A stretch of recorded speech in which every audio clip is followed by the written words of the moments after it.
What's up, everybody? Geoff In Control Robinson here, and I've got a really special video for you guys. I'm very, very excited about this. We're going to take a first look at the Warhammer 40k game Mechanicus that's coming out, well, we'll talk about that later, but fairly soonish, maybe.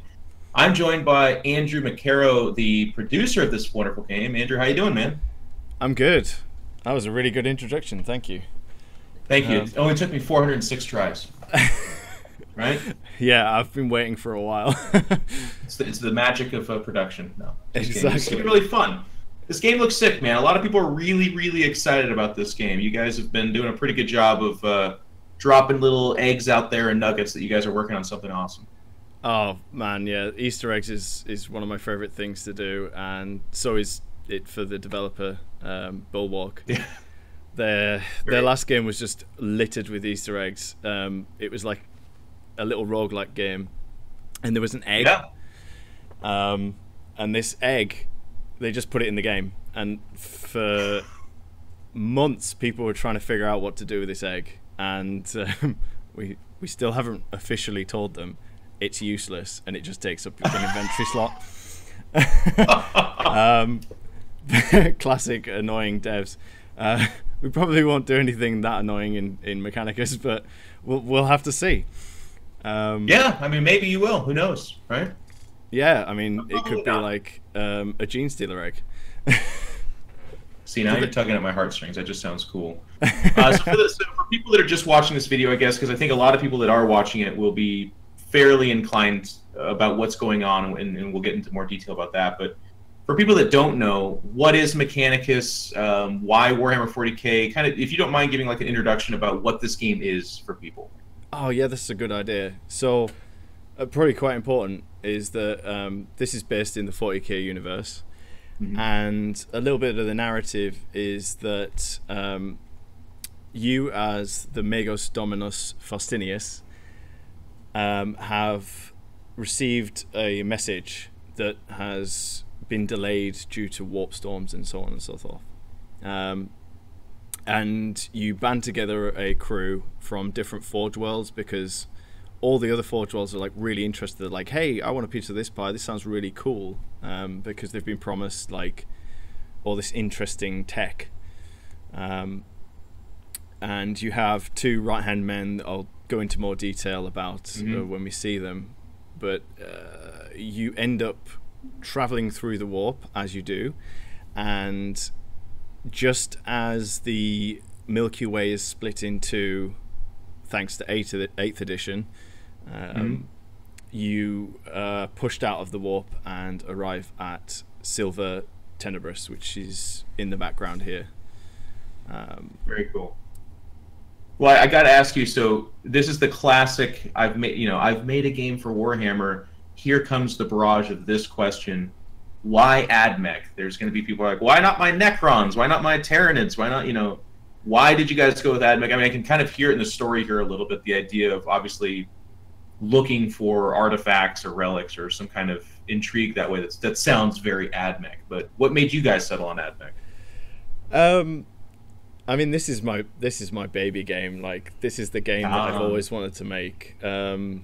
In some aspects, it's like I've been a fan of Warhammer since I was 13, and I'm now 14. So the whole idea. I was just gonna make that joke. I didn't want to change the take with it, but well done, sir.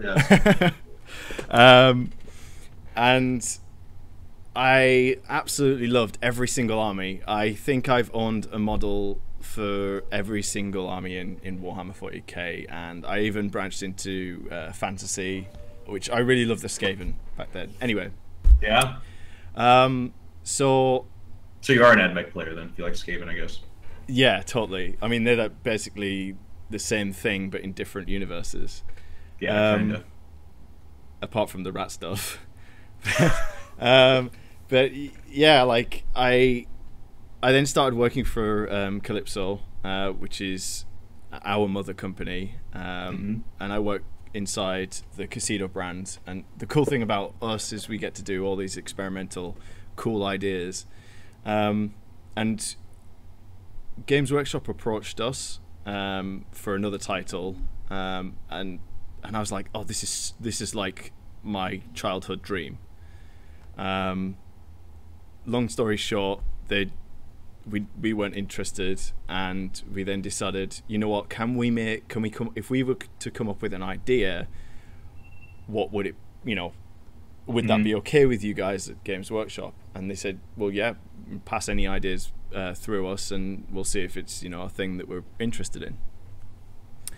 And I happened to be reading through the Horus Heresy for like the 4th time. I've probably read the first like 8 books, don't know how many times.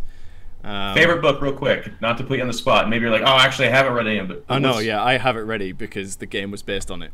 It's Mechanicus. Okay, yep, that's a good one.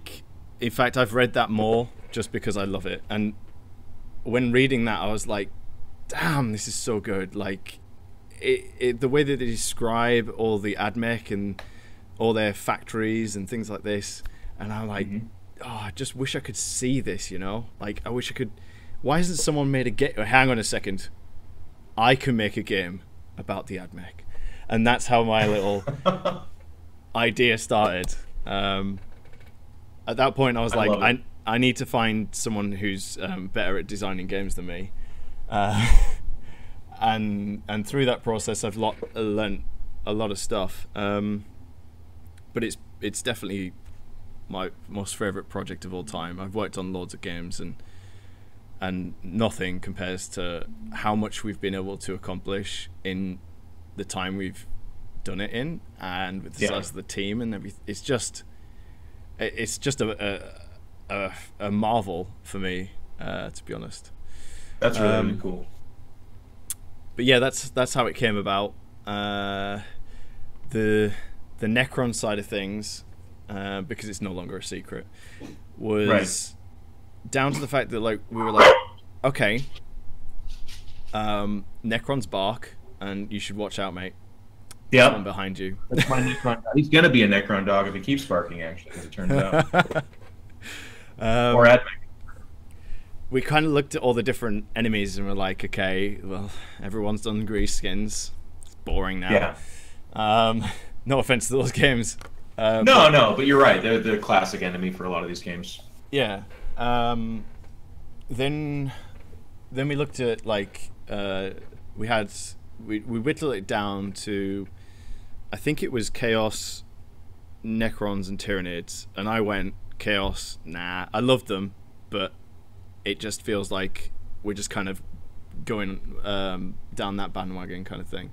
Yeah, pretty classic as well, I would say. Then we were like, okay, so we've got Tyranids and Necrons, and the one thing I also really love, because you can tell I've read those books many times, is narrative and story. So I actually knew you were going to take this angle too. This is the criticism against Tyranids every single time. But go ahead. Rake me over the coals one more time. Tyranids don't talk. They don't talk. It's kill now and never ask questions later. So it was kind of like, you know what? Do Necrons talk? And I'd kind of not. There was this gap in my life where I had not done Warhammer, and when I came back in, I realized, oh yeah, Games Workshop are starting to develop stories from the Xenos point of view, like Tau and Necrons and things like this. And there was an audiobook about Necrons allying with Dark Angels. I can't remember the name off the top of my head, but it was great. And I was like, this is perfect. Yeah. Then we looked for an author, and Ben Counter was one on our shortlist, and just the way he got so enthusiastic about everything, I was like, right, that's it, Necrons it is. But I think they pay really nicely too, because Necrons themselves, especially in kind of more modern 40k fluff in around the 8th edition, they've really flushed out their personality, because you don't have to go that far back, and they were just kind of like the Egyptian Terminators of space. They also just wanted to wake up and kill stuff, but now they've got really interesting characters, especially their leaders and whatnot, and I think they're a really cool parody to AdMech.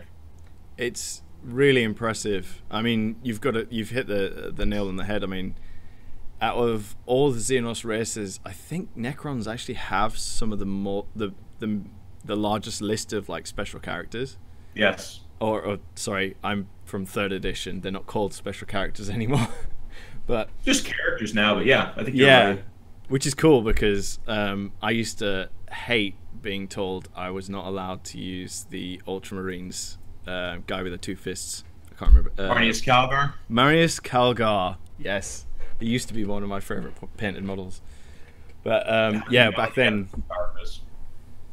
people were like, special character, I'm not going to allow it. And you'd be like, oh, what? Come on, man. Yeah. So I love the way that they've went, especially with 8th edition. It's been really impressive.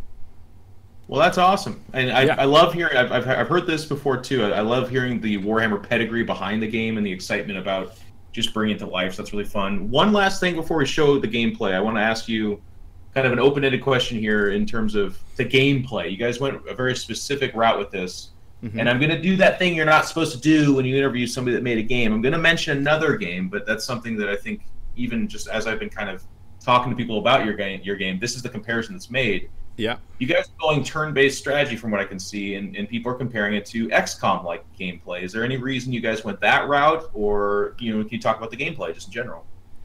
Well, it's pretty hard to kind of make a turn-based game and not get people saying it's XCOM. Right.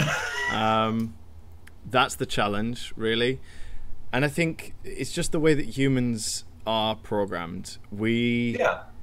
I find psychology very fascinating, and I'm no psychologist, but the stuff I read about and listen to, this is just the way that we are programmed. We always, I can't remember the way that you describe it, but like if someone sees a football and then we see another shape that's like a football, the first thing we go is, it's like a football but harder or something. Right. So you would say that your gameplay is just turn-based, but it's being compared to XCOM just because in the world of turn-based, that's what people do, I guess. In most cases, yeah. I mean, there's I think it's also the similarity of like the way that we have to represent move distance. But there are big differences. 2 massive ones, to be fair, which are very key to XCOM's formula, which are cover. So you've got hard and light cover. We don't have that in Mechanicus. And the other one is hit percentage. We have 100% hit percentage, so there's none of that, like I'm standing right next to you and I miss. Right, okay. So it's these mechanics are really interesting when you put it like that, because until you actually play a turn-based game that doesn't feel like XCOM anymore because of those changes, you don't really know how it's going to play.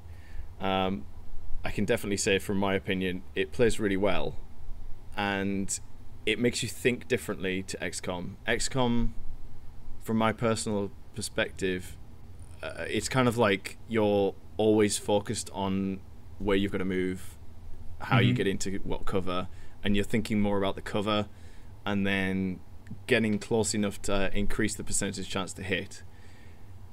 With Mechanicus, it's kind of like I think it helps with the 40k because it's like I've actually got to go up there and get in that person's grill, and I'm not thinking about cover anymore. I'm thinking, how much damage can I do to that guy so that I can kill him in this turn?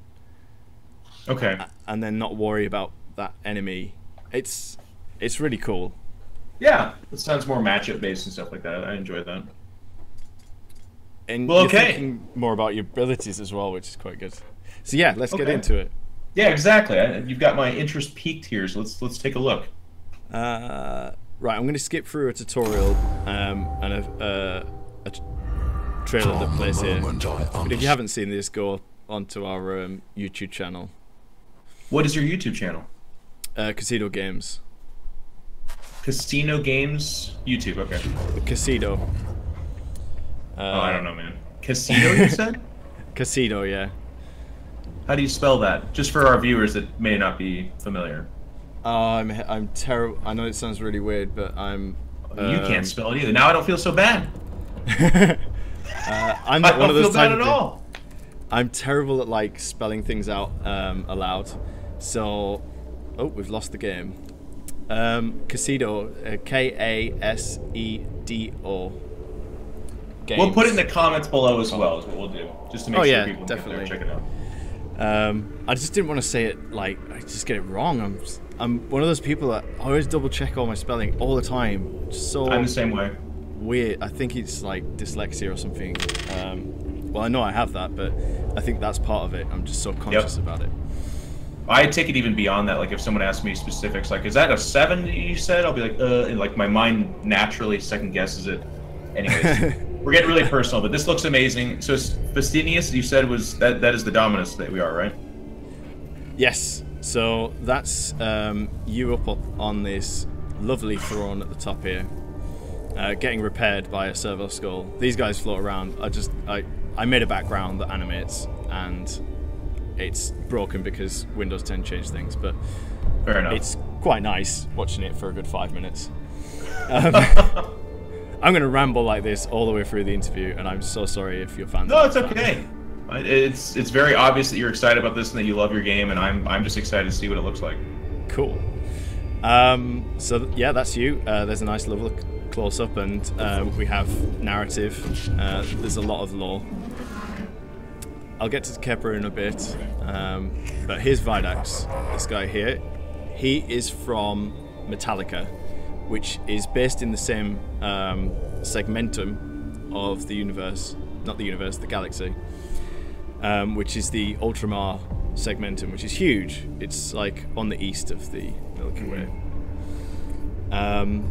And their planet is really cool. It's like made completely out of metal, so there's no organic life forms on there at all. So no plants, no birds, no snails and stuff like that. And then we've got Scavola, and she's from Stygies 8, which is a forge world on the other side of the universe. And she's got herself on the mission because she's a specialist in xenotech. And a little bit of a hint, like you will discover some dark side to her through the story. Yeah, Stygies in 8th edition is very like, they're the spies, they're the kind of the secretive organization, which I like. Oh yeah. And as the story goes, you kind of start learning more about each one of the characters, and like they start becoming more familiar with you, which like opens their personality up to you. Very cool. So skip through all this. We've got those sound effects you were just hearing me skip through. Each sound effect is unique to each character, and they're actually from real people's voices, although to be honest you can't tell. Distorted beyond recognition, I guess. Oh yes, massively. So this is our current tutorial, but the reason I'm here is to kind of be the walking, talking tutorial. Yeah. So for playing purposes, is the kind of warband of sorts of these characters that join the main character, is that who you're playing as throughout the game? You're actually playing as lowly tech priests. So they are tech priests, okay. Yeah, so you've got these two fellas here are tech priests. Yeah. And you've got a servitor here as well. And there are more. And these guys are pretty early game characters at the moment. You can see that this guy's got an axe and a Volkite blaster, and this guy's got a micro stubber and a servo skull. And then do you level up these guys, or do you get more advanced guys that you then get to use? Like, how does that work progression-wise? Oh yeah, you definitely get to level these guys up. It's all about the tech priests in this game. Cool. There's quite a lot of troops throughout the game. as well, but it still focuses heavily on the tech priest. Yeah, because you said servitor, so like, do you go up from there to Skitarii, or does it just, do you upgrade the servitor itself, or both? I can answer this question very clearly Oh. right now. There So if we I go go down into my tech, you can see here we've got servitors, rangers, ranger alphas, which have melee weapons, vanguard alphas, cataphrons, and castellan robots. So these are all your troops, and the way that you kind of upgrade these guys is by investing a rare resource called Blackstone. Oh, cool. And each one of them has... You said that, didn't you? Sorry? What is that? That's the Castellan? No, not Castellan. A Castellan. Yeah. Oh, Yeah, Castellan. Sorry, English, American, potato, The Queen's potato. language, yes. Yours is the better pronunciation. I apologize for my man-like talk. I just got excited, though. Sorry, that's really cool that that's there. To be fair, we could be both wrong. It's Fair enough. Like, Yeah. it's made up words, isn't it? But yeah, each one of these has like different abilities. So if I was to go and look at the Castellan robot, they've got some abilities here. And if I, let's say, unlock him and go to this one, we have the charge now unlocked. The statistics and things will start unlocking. So like you can see damage and movement and things like that will unlock. And you did mention this earlier, but just to make it clear, these are late game units, right? Like just to not confuse the people watching. You can't get a Castellan mission 2, right? No. Which, I mean, as awesome as that would be, it wouldn't leave anything really interesting at for the late game. No goals is a bad idea. Right. But yeah, so like the way that our tech tree works, stuff at the top is early game, and as you keep going down, these things will become available for the player. Very cool. The cool thing is, you'll be able to see all this information pretty early on, so you can kind of go, okay, actually, I want to save up for maybe a Skitarii Ranger or an Alpha or even a Castellan robot. So you can kind of set your goals pretty early, and that allows players to kind of go, yeah, I know what I want to do, and this is my plan. And once you purchase them, how is your system? Is it unlocked and you get access to them, or do you buy them individually? And like, let's say it dies in a mission, do you then have to buy another one? I believe the first one. So when you unlock, and I say I believe, I don't think it fits our mold. In fact, showing's better than telling, isn't it? Yes. So if I was to go into a mission, so here are our tech priests, so then we would select, one of them. But with troops, I can purchase as many as I can fit into this deployment slot. Okay, and do like Castellans take up more of a deployment slot, whereas smaller guys take up less, or how does that work? Yeah, we haven't done balancing, but right now there's 4 points for a Castellan. So when I press this button, it goes up by 4, and then that's the max in the deployment. And all our troops will be down here, and all our tech priests, which are far more interesting and important, although granted actually the Castellan's pretty cool, are up here. And like you said, I believe you said, yeah, here, this is that screen. So this is what you can do with your tech priests, or? Yes. So this is your technology and how advanced you are. This is not fully completely filled out yet. It's kind of all messy at the moment, but it's good enough to show you like different weapons. Mm-hmm. So just a small feature, like if I hover over a weapon, it will kind of show up on the right here. So you can kind of see how it looks live, which is quite nice. Some of the descriptions and stuff, just warning you in advance, are completely broken in some cases. Yeah. But this is where you have your blueprints. So there's two ways weapons work. You have weapons that you can find in battle, and when you find one, there'll just be like one of them or two of them or whatever. There'll be a set number. So then it's down to you deciding, okay, who do I place that on? Because I can't place it on everyone. When you get a blueprint, which is what all this tech is here, that allows you to basically 3D print that weapon over and over and over again. So you could equip all your tech priests with the solar atomizer, which was originally found from, and I've just lost his name. It's just left. Call? Oh, it's Call, yeah. Belisarius Call, yeah. Yes, that's the one. So yeah, with these, there's also 3 different rarities. So the color will change based on the rarity, and the rarity defines the statistics of the weapon. That's awesome. It's quite a lot. Now, I'm going to ask this question. I feel like I kind of know the answer, but just in case, is there going to be unique weapons you can find? I know you talked about if you find 1 or 2 on a mission, you can only unlock it later when you get the blueprint, but is there going to be weapons you only get 1 use of and you only find 1 time?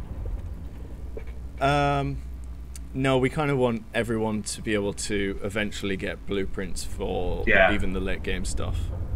Fair enough. Kind of our mantra is that choice. It's all about choice. So it allows players to kind of go through and choose, right, do I want the blueprint for the Therese... Oh, this is a word I've just been bugged with. Torreson, yeah, that sounds good. Or the grav cannon or the solar atomizer. And depending on how you've been managing your resource, maybe you'll only have enough to pick one at a certain point, so then it's down to the player to choose which blueprint they want. Oh, okay, very cool. But the idea with being able to pick up weapons allows, like, let's say this is mid-game, around about these 2 bars. You could happen across a solar atomizer and get really lucky, but only 1 tech priest can have it.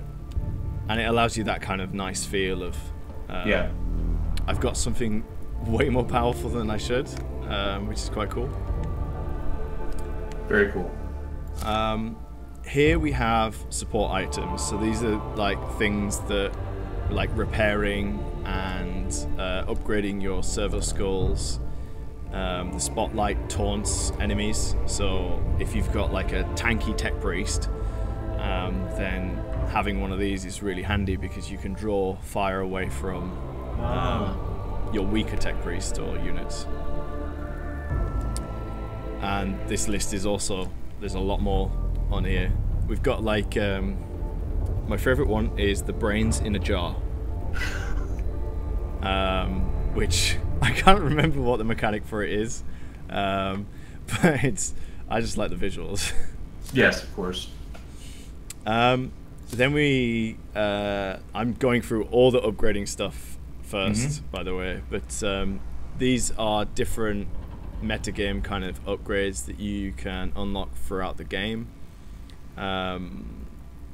Very obvious ones like gain another tech priest, or have more, like 2 additional points for mission deployment that I just showed you earlier, so you can fit more units into each mission, which is always handy. This one's probably going to be an auto pick in most cases, but tech priests don't lose XP if they die. So when they die, you don't lose a tech priest. They will eventually be repaired or repurposed, but they will lose experience points. So that means that they may go down in power level, but it's not like you have to restart the game now, which other games have had problems with, where people have just had to restart because they've ended up in like an endless cycle of doom. Because their guys get too low level and then they just keep dying, I guess, right? Yes, exactly. And then we've got the Canticles of the Omnissiah.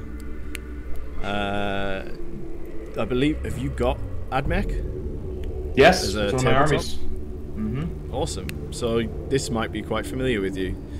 I kind of like the idea about the AdMech. I think it's one of the things that makes them on the tabletop very unique. Mm-hmm. So these are very similar.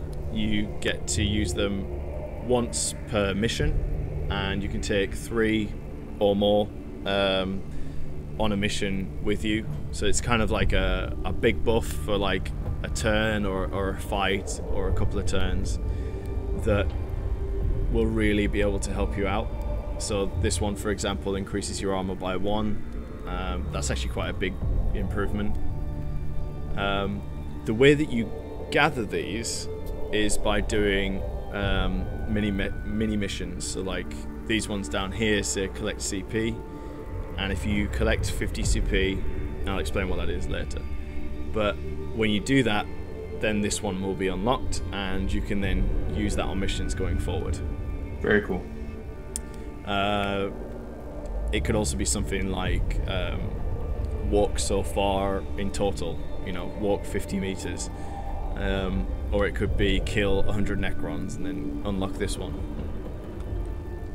And the list is going to be so much bigger, and what this allows is for people to go, hey, you know what? I want to go after this canticle, this canticle, this canticle, and that's my goal, so that I can optimize in the way that I want to play as well. Mm-hmm. Objectives on top of objectives. Yeah, exactly. I will unlock some of the other troops. Oh, alright, I've got a cheat. Sorry. And the cheat's not... Come on. Oh, it's already unlocked. Whoops. Skitari, cool. Cat from there.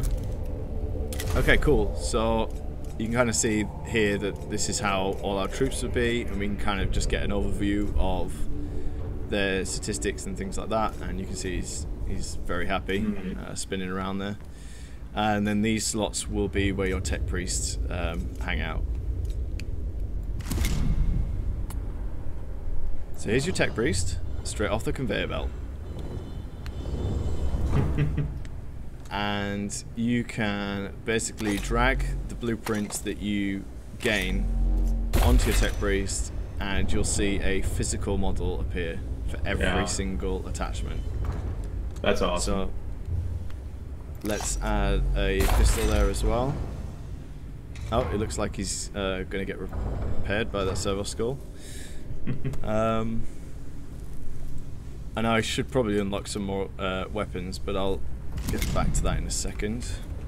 So, have you ever played D&D? Yes, I have. Ah, a man after my own taste. Yep. Excellent. So, this is kind of like that, in the sense that in some turn-based games, it's kind of like, right, you're the sniper, you've got to stay the sniper for the rest of the game, and you're the heavy weapons guy, and you're always going to be the heavy weapons guy.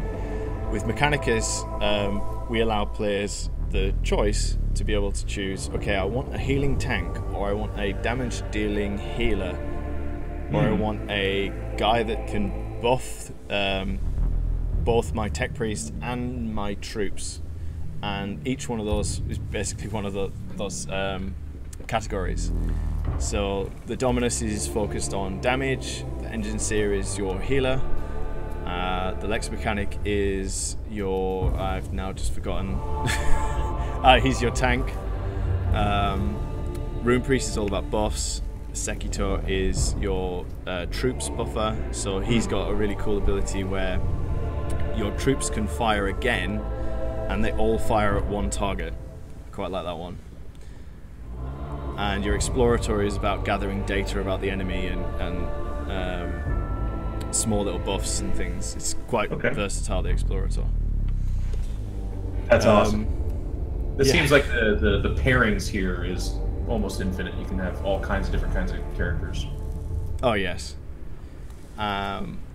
So let's have some of my favourites at the moment, because they're so overpowered. And we've got cognition points, yeah. Cool. We also have an augment capacity that ties into how much a tech priest costs in order to go into a mission. So I'll just buff that a little bit. So at the moment, his augment capacity up here is at 2. So if I was to go into a mission, you can now see that he's on 2, and the other guy that we haven't equipped anything to is on 0. Oh, okay. So the more augments, basically weapons and so on and so forth, increases the cost of a tech priest. So if you fully equip one, I guess you could just take him on a one-man mission. Yeah. He's just like some God of War, basically. Oh yeah, totally. Let me just unlock some cool weapons. Let's have. I haven't actually tested this one, so it may or may not work.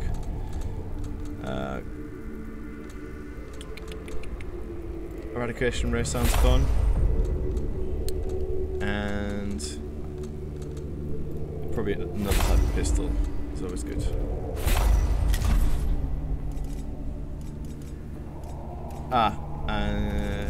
That should be good. Okay, so let's get an axe on him, and we'll give him. Actually, I like the phosphor blaster. You can see it's nicely attached on. A flamer. Oh, I need to cheat. You didn't see it here, kids. It didn't happen. And on the backpack here, I can attach things. It looks really tiny, but the more things you attach, I should actually just show you that. So let's get a couple of things. I'll show you, but I won't be able to take them into the mission because of the number of augments I can attach things to. Yeah. So you can see now, and the order affects it. So if I was to move that, and I'll place another one, you got 2 claws. It's pretty cool. Yeah, that's awesome. Other things that are quite cool are based on the path that we take. So if we get this guy to do the Dominus path, and I can show this a little bit here. Oh, those ones are bugged. Oh, here you go. You can kind of see that each one of these, there you've got the torso, the legs, the head, and the arms. Which apparently all labelled Power Axe, don't worry. But the idea is that I get the, let's say the spider legs. Officially, I don't think these are even named in the law, so I wouldn't worry about my terminology here. But and then the idea is I can attach them on. Now, unfortunately, I can't do that because it breaks the game right now. But from the image you can see here, just imagine that on there. Is that unlocked the later parts of the path? Then you said with the Dominus, like it's not the first thing you get. It's after like 5, you can go down there and put the legs. Yeah, the way that we're going to separate the limbs and body parts is going to shift up and down at this point. We're just this is all in need of balancing, but it allows us to test everything right now. And are the legs functional or purely aesthetic? They are functional as well as aesthetic. So you will actually. Sorry. So, like, if you have the spider legs, you can go over different terrain or something, or? Yeah, there could be. Well, there are boss fights with lower terrain and things like that, so that could be a thing. We've not thought about that. That's not a bad idea. This is why I love talking to people outside. It's a good idea. Right now, then the legs are just cosmetic. It just changes the way it looks and moves, but it doesn't have any stat for change in abilities in game. Yeah, stat-wise, he will be able to move further. Oh, okay. And there will be, like, with some body parts, there's like armor-based or health-based. Some body parts increase your damage. So there's always an in-game statistical change with every single body part. It's just I'd never thought, what if we have that? You know, it's always Yeah. good to have good ideas, and if we can do it, then we can do it. That's always cool. Very good. Well, let's get him in battle. I'm gonna see this, man. This guy looks awesome. Yeah, let's do it. Right, so I will remove a couple of these. And we've also got mechadendrites as well. So they attach somewhere on there, on the back. Yeah. It's quite a lot. You can also colour your tech priest, whatever colour or forge world that you desire, which is quite handy. Right, so let's give this guy 2 big weapons because we can.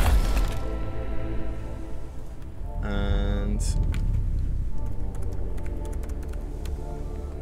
oh, my eye didn't work. There we go. Sound good? Ooh. Yeah, I'm honored. And you know me very well. If you put 2 big guns on them, I'm a damage guy. Yeah, you can have like a whole army of like tanks or damage dealers. It's totally up to you how you want to play. Okay, so here's like our mission brief. We kind of get an idea of what the tile set's going to be. So it can be like a derelict one, or for this one it's like pristine classic Necron environment. There are flayed one environments with blood and guts and flesh everywhere and stuff.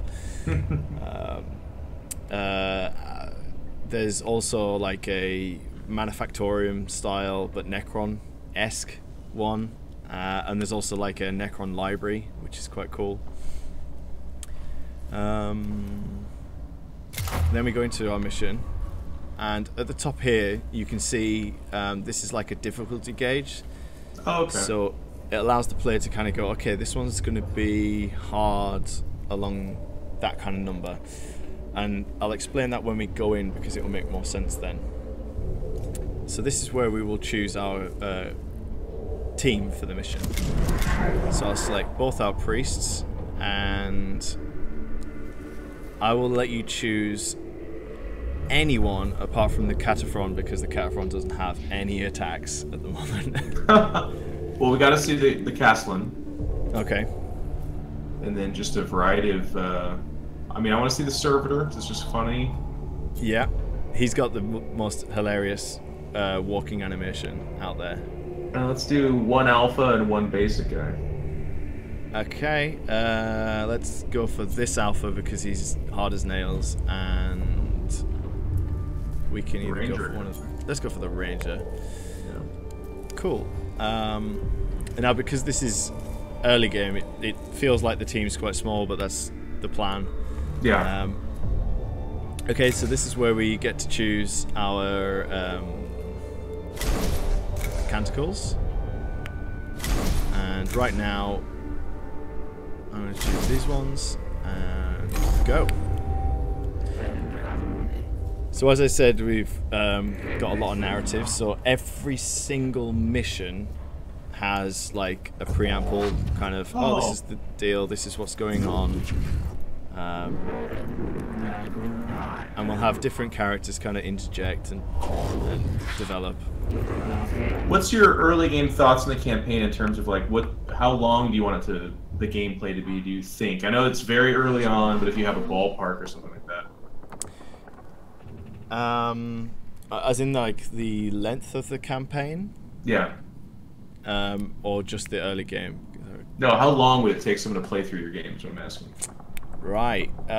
Well, some missions could be as quick as 15 minutes. But we kind of worked it out and we're looking between 20 to 60 hours. Very cool. The cool thing is, like, if you're down in a tomb and you're like, actually, my people are like getting injured, and if I keep going on, maybe I'm not gonna succeed, or I want this tech priest for the next mission. Mm-hmm. And if he's too injured or he dies, then you won't be able to take him on the next mission. So at any point, you're able to evacuate a mission. Oh, okay. And losing isn't the biggest problem in the game. Obviously, everything comes with a negative. Otherwise, we just lose our way all the way through to the end of the game. Right. But it means you don't have to like try and pull yourself out of this hole that you might have created in making some bad decisions. So yeah, this is like a holographic view of what your fire team down on the planet are seeing. And this fellow up here is Redditus. He's like your guide throughout the game. And you see this cog again. So this is kind of our difficulty, and you'll notice it'll go up by 1 when I move from one room to the next.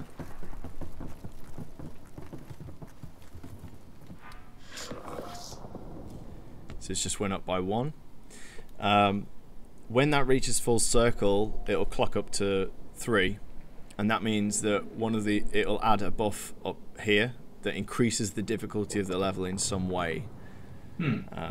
So it could be you gather less resources, more enemies appear, enemies are stronger or faster, and even if you explore a dungeon for like a long time and it gets to like 9 or 10, you're going to end up having to run away from a Necron Lord that will hunt you down.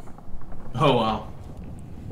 Because most of our missions will have like a mini boss where there's a Necron Lord as your mini boss within each tomb you explore.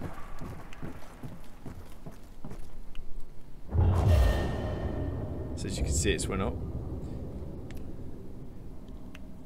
and it's telling us our consequence and a fight. The meat of the game. The reason we're all here. Just took us 3/4 of an hour. Yay!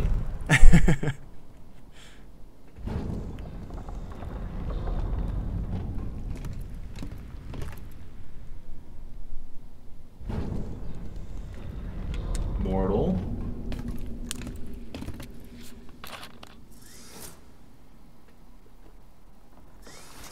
Some scarabs. Oh yeah, sorry, they're just warriors. The immortals come later. Oh, they're warriors, okay. Yeah. The immortals look really good. I like some of their attacks visually, because nice. I don't think we've ever really had much opportunity to see them. Okay, so this is deployment. So the narrative concept is like maybe you've explored a room, or you've just entered a room, and that depends on that narrative is where the placement of your units will be based.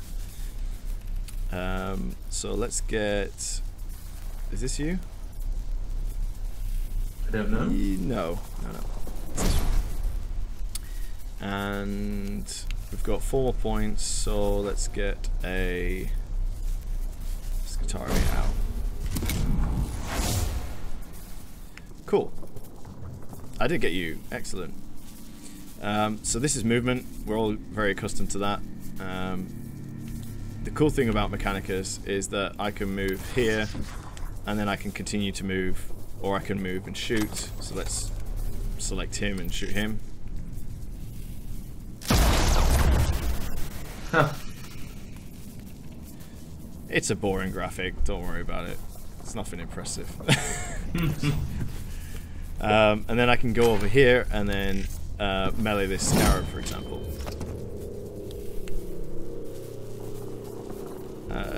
Very much like D&D, we do have opportunity attacks, so if I was to move away, the scarab gets a shot on me.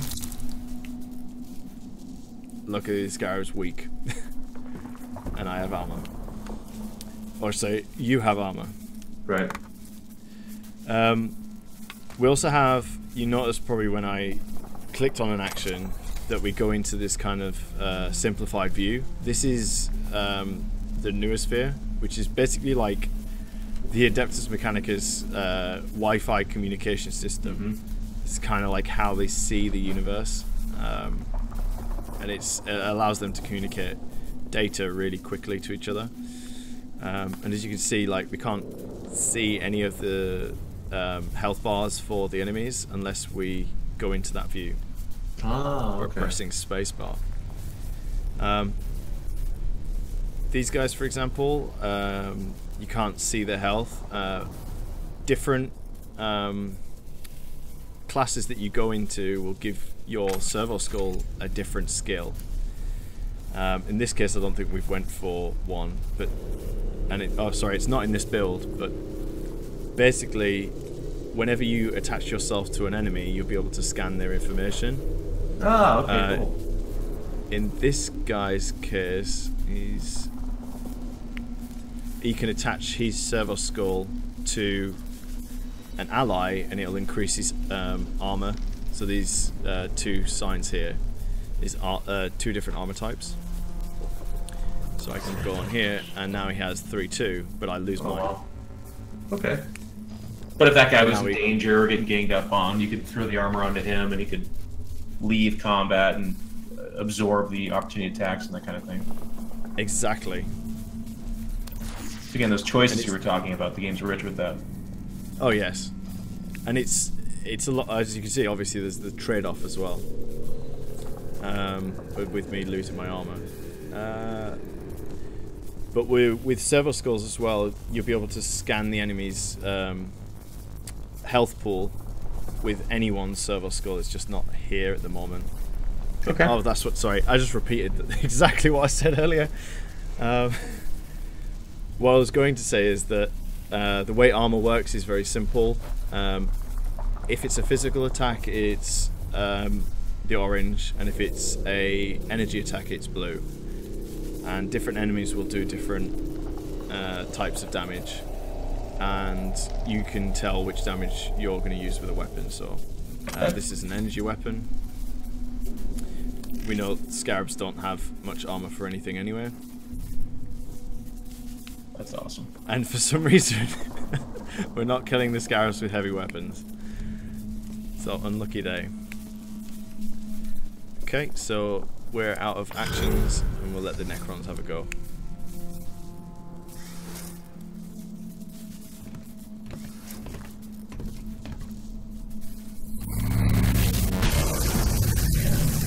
Oh, he critted you.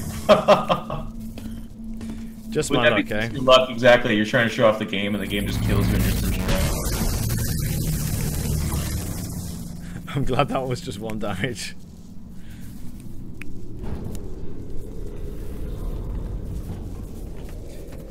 And just my luck as well, there's more enemies. So these more enemies will only appear based on the difficulty of how far you are in the dungeon as well.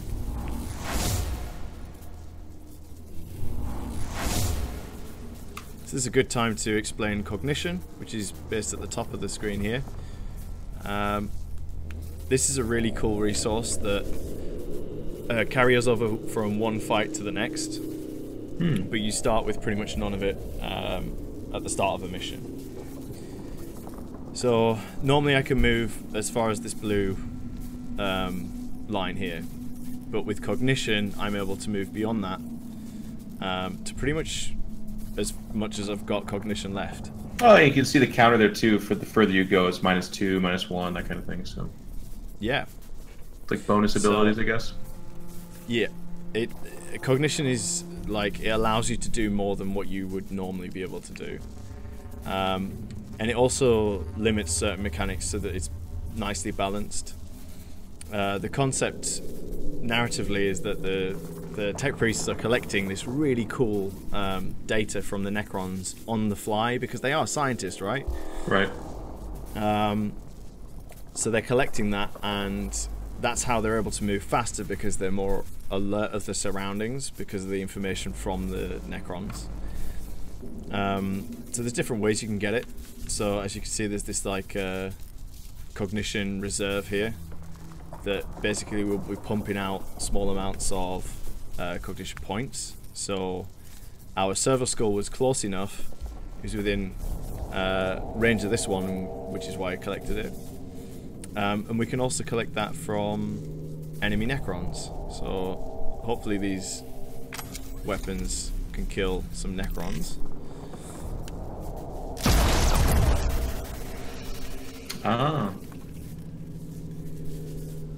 not killed him yet. And we don't know the health of him. Come on, die.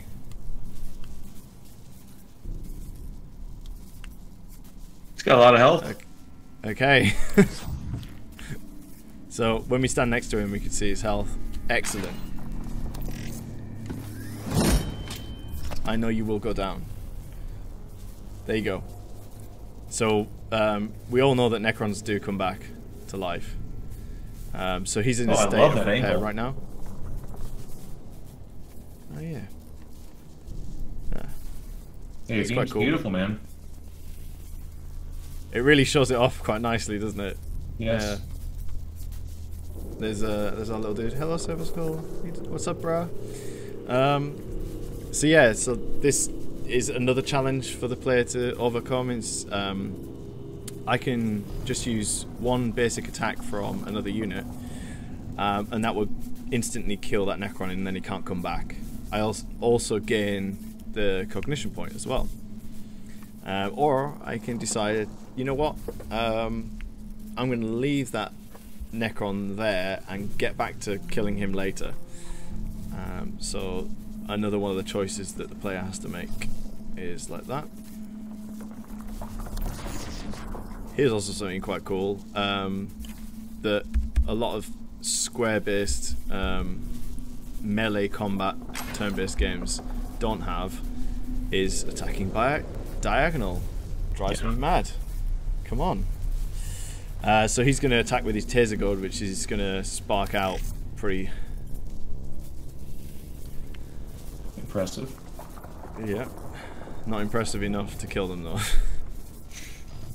Necrons are hard to kill. Yeah, they are. 5. Yeah.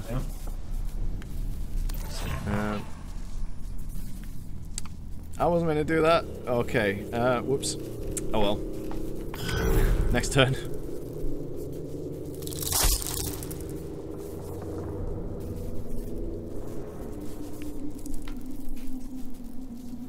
So each enemy in Mechanicus has like a few different rules that the player will have to then learn. That's one of them. If you stand next to a Necron warrior, they will melee attack you away from them. Probably not that far. I don't know why it's going that far at the moment. And then shoot you. Dropped him.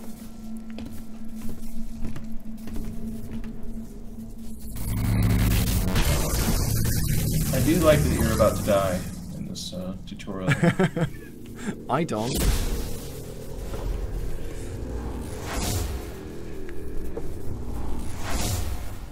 That's all. You got a lot of, yeah. Moved the servo skull, but this is a great opportunity to show why you have such a big team. We can call in reinforcements now that we have 4 points available. Let's bring in the big guns, because why not? The deployment will always be near an entrance to the room. So earlier we were placed over here, and now we have to enter from the door. And of course it would be unfair if you could do stuff now. So he's just entered the room, and he will be able to do stuff later. You can see these marks on the side here between next to these weapons. Mm-hmm. This is a really cool thing. You ever heard of the machine spirit? Of course. Good. The cool thing with that is that I ended up searching really deep into the lore, and it turns out that the machine spirit comes from broken STCs, standard template constructs for those that aren't accustomed to the abbreviation. And these things are like 3D printers basically. They allow the Adeptus Mechanicus to kind of build all the cool things you see in the Imperium, from bolt guns to land raiders, and everything has like this broken sentient AI. And because tech priests don't understand the technology that they actually create or manufacture, they just think it's like a machine spirit. The soul of the machine, yeah. Exactly, yeah. So I thought, how can we implement that into the game? And we come across a problem, which was, we don't really enjoy reloading weapons, and overheating weapons is kind of like a forced given, if that makes sense. So we thought, how can we import the machine spirit in? So at this point, these are both at that point where we can use the attack, but it's like a gamble. So if I was to attack with this, something may or may not happen. Like the attack may not go off at all because we've annoyed the machine spirit, which it does in this case, but it does minimum damage. And let's see with this one. This is going to end up attacking ourselves. Let's attack this dude. Cool, we got very lucky. So it does less damage, that's not a problem. In some cases, it could attack the closest target, so that could be your own units.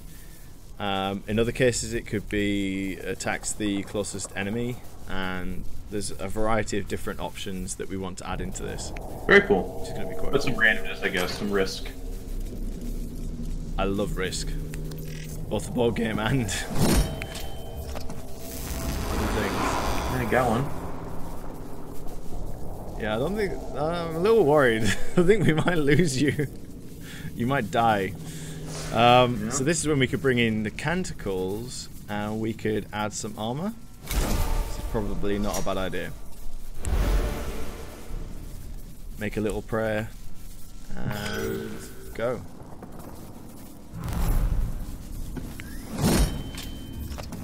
I tried to move away. Excellent. Another thing with scarabs is they like to repair their allies. Apparently not. They like to try. They like to try. Oh, it's a good effort. You seem to be enjoying that. Absorbing that, or is that just the attack doing 0 damage? Because sometimes you roll that. The attack is doing 0 damage because the armor is higher than the damage dealt. Okay. So that Necron was doing either between 1 or 3 damage. And he has an armor of 3. You just got triple critted by. That's nice. Great time to bring in someone else. This doesn't normally happen. Right. Cool. Castellan, get your groove on. Oh. Because it counts yeah, as I forgot moving. about that. Yep. Flamer. Oh no. Wow. Gotta love the overpowered flamer move. Let's move over here. Oh, I could have played this so much better. So what I could have done is moved my Castellan robot in the way I did, and then deployed my tech priest here over here, so then he could have gathered, you know, 1 cognition point. And it's things like that that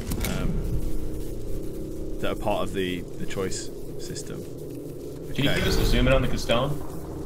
The models look incredible when you zoom in on these things. I will do it once all the movement has happened from the enemy.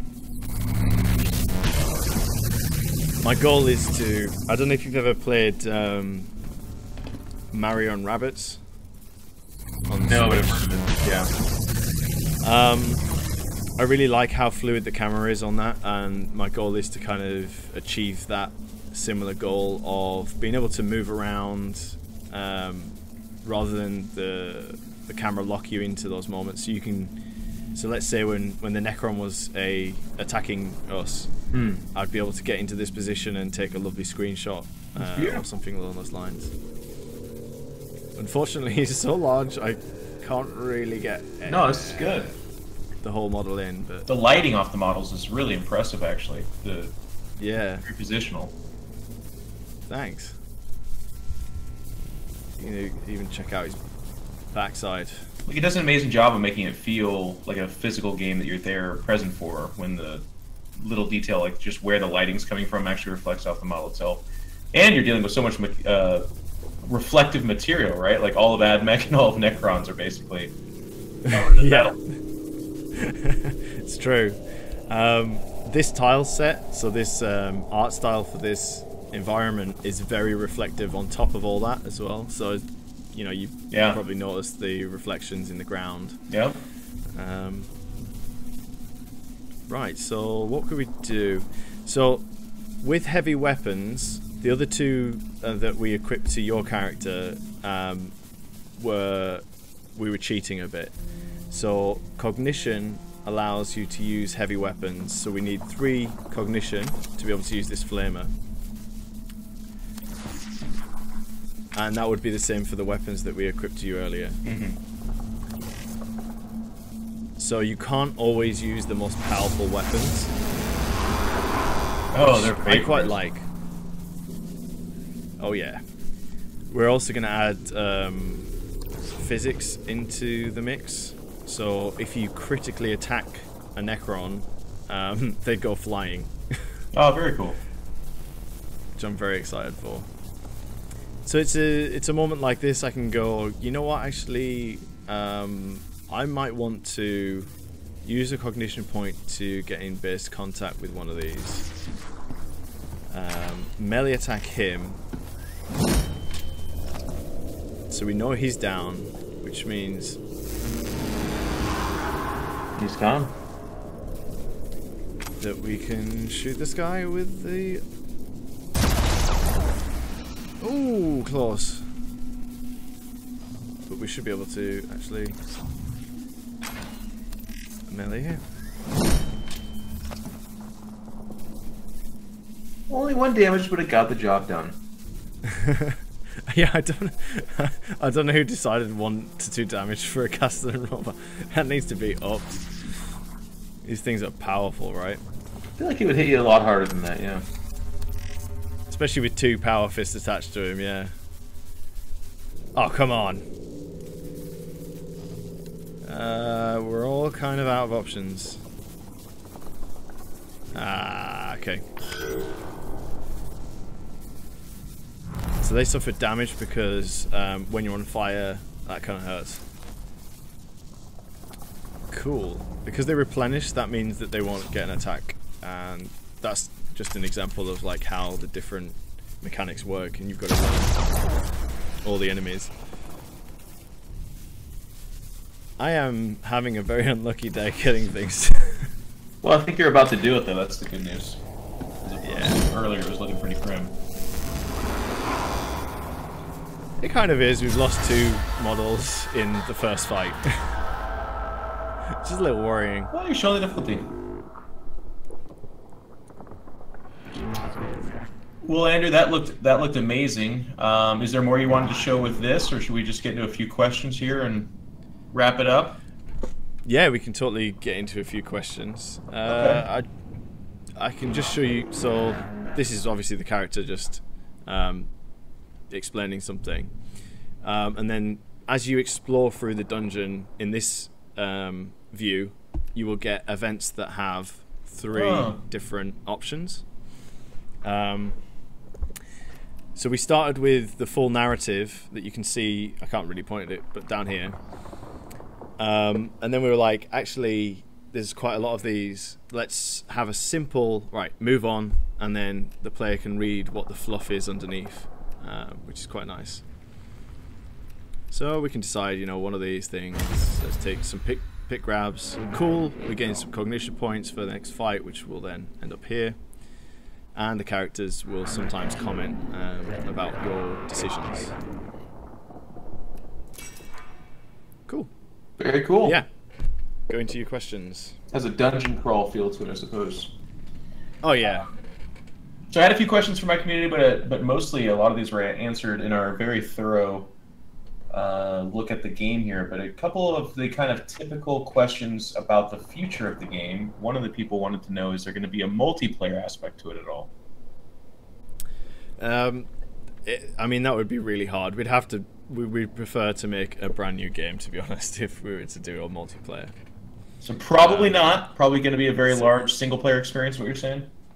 Oh yeah, like I was saying earlier, it's between 20 to 60 hours or 40 to 60 hours at the moment, and it can go higher than that based on when you replay through the game to see one of the 4.5 alternate endings. You're going to get a lot of hours of it. Yeah, that's very cool. What about? God, I had a question about the difficulty of the game. Is there going to be difficult settings, or is it going to be kind of static? So the difficulty in each mission, as you've seen, is based on how far you go into it. On top of that, so let's say that we completed that mission by failing it. Okay. Then we go over to the other mission that's available. This was originally on like 1 or 2, and now it's went up. So the missions you don't take then get harder as well. So no, there's no. I don't start the game at normal or hard. I just start the game, and then each mission has variable difficulty. And not quite, because we do have also like a hardcore mode. So that might include tech priests that do actually die, but it won't be part of the normal game mode. So that you kind of like tick a box and go, yeah, I am suicidal and I don't mind restarting the game if I kill all my tech priests, things like that. So permadeath, I guess. If something dies, it's dead. Yeah, that's one of the plans, for sure. Okay. And then I guess the kind of last question from the questions I have from my community before I'm going to ask a few. Is there any plans to have mods in the Steam Workshop or anything like that for the game? Unfortunately not, no. It's purely just the way that we've crafted this. It's 100% single player experience. Very cool. I mean, I can kind of see why. It like adding mods to a game is an entire, 50% or 100% more dev time on a game, and then like we were just talking about the gorgeous modeling of the game. That would be impressive if you guys were able to add mods. That'd be ridiculous. Yes. I mean, if we're a success, then we do have mods in mind, which would be a level designer mod. But yeah, that's purely down to how successful we are, and yeah, it's as simple as that, really. And to piggyback off that point, Andrew, and I have to, my ego won't allow me to not say this. I feel like I already know the answer, but I do think you're going to get asked this a lot. This game has AdMech, it has Necrons. Is there plans to add on to this? Is there plans for a DLC faction? And again, I'm just giving you an opportunity to answer this. I know the answer. I'm pretty sure, but for everybody else, they want to play their Tau and stuff. What are you thinking? I suppose again it's down to success. Right. To create a completely different faction does take a lot of time, and we would want to do that faction, whatever it was, a justice. In the case of Mechanicus, if we were to add something, you'd probably be playing Mechanicus versus whatever that alternate enemy would be. We do have like DLC in mind that I'm excited about, which would be we haven't titled it, so it's not it's nothing special, but it's around about the assassin Adeptus Mechanicus. I forgot the names, but the Rust Stalkers. Yeah, it's adding units that we haven't had the finance, the finance and resource and time and stuff to be able to put into this game. Rust Stalkers, Infiltrators, the Sicarans, I guess, or Sicarans. Yes, those exactly. And we'd also include a new tech priest tech tree, so you'd be able to learn how to be an assassin, and cool. There'll probably be like a stealth field or something, and we would also create maps that are specific, and they'd have different objectives, because we currently have maps which are like all about attack and kill and attack and kill. Yeah. And also we have maps that are like, okay, escape this room, get everyone over there, and a few other different missions. But what we would do with this DLC would add missions where you have to sneak around the enemy, and they may have like corner view, and it really changes the gameplay. And I'm excited that if we make, you know, we are a success and we can do that, that'd be awesome, because that's exactly the kind of DLC I enjoy, where like I played what was it, Shadow Warrior or something? I can't remember. It was a Kioi side scroller. No idea, man. Game. You're on your own. Nah, they had a really good DLC, and it was all about being way more stealth.